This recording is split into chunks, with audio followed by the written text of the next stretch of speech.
Hello दोस्तों, आज की कहानी सुनकर आपका दूसरे लोगों की तरफ नज़रिया बदलने वाला है। तो चलिए शुरू करते हैं कहानी। यह कहानी एक बहुत ही चालाक और बुद्धिशाली आदमी की है। यह चालाक आदमी हमेशा अपना फायदा निकालने के लिए अपनी चालाकी का, अपने बुद्धि का गलत इस्तेमाल करता था। एक बार इसे पता चला कि किसी एक पहाड़ी की चोटी पर पहुंचकर भगवान से सीधे बात की जा सकती है और उनसे कोई एक अपनी इच्छा पूरी करवाई जा सकती है।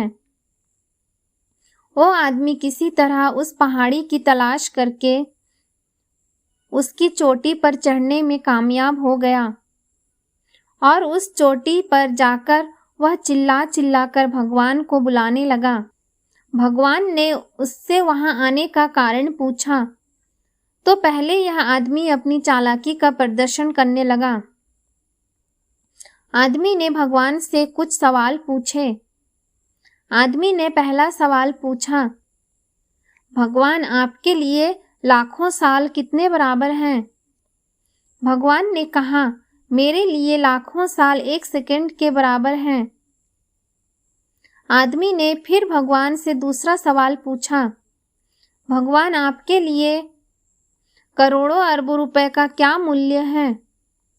भगवान ने कहा, मेरे लिए दुनिया का सारा धन 1 रुपए के बराबर है।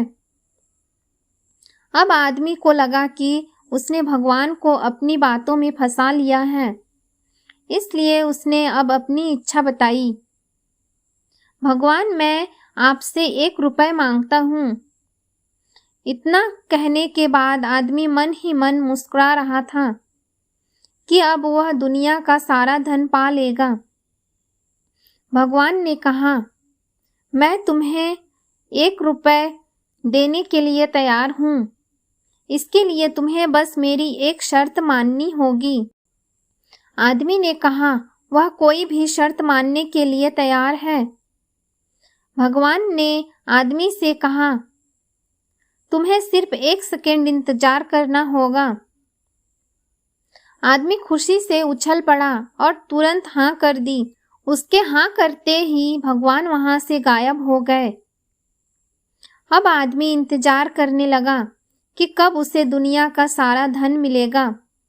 कुछ घंटे बीत जाने के बाद जब वह दोबारा सोचने लगा तो उसे याद आया, उसका पहले सवाल का जवाब तो भगवान ने दिया था।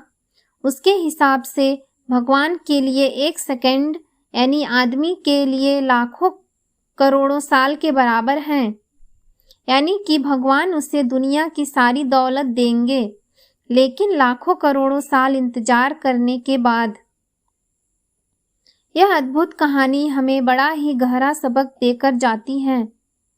यह कहानी हमें सिखाती है कि कभी भी हमें हमारे सामने वाले को कम नहीं समझना चाहिए।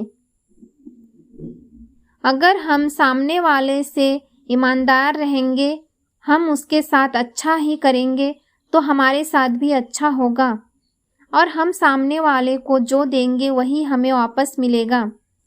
हम सामने वाले को खुशी देंगे तो हमें खुशी वापस मिलेगी। हम उसे दुख देंगे तो दुख मिलेगा।